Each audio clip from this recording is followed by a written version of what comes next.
आमर जो केस होता से आम टोटाल 9 जन को अरेस्ट कर फरवर्ड कर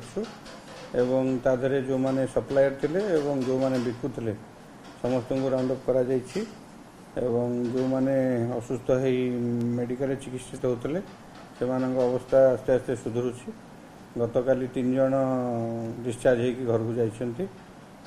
एपर्यंत भी आईसीयू रे 2 जन अच्छा जहाँ अवस्था संकटापन्न अच्छी बाकी अन्य माने इम्प्रूव करुँच मत लगुच समस्ते भल हो विषाक्त कथा तो से कन्फर्म करना कि जो जगार आणिक आसी तार सोर्स रु आम मद सीज कर एसएफएसएल को जाइए एनालिसिस तो एसएफएसएल एनालिसिस करके मत लगुच से जो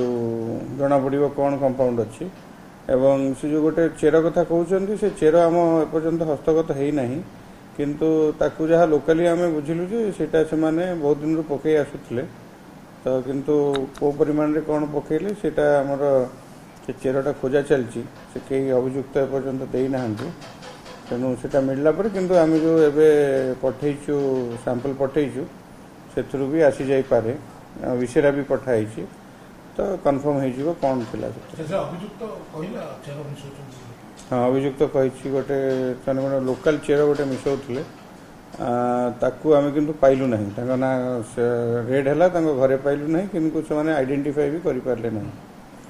तेणु बर्तमान आमको एसएफएसएल ही कह कौन अच्छी से कौन इनग्रेडिएंट अच्छी कौन केमिकल कंपाउंड अच्छी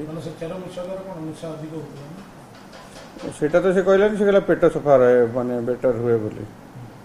तेणु से तो कहवा कथा कहे तेणु आम बर्तमान ताको एनालिसिस करके जानिबा तो कौन है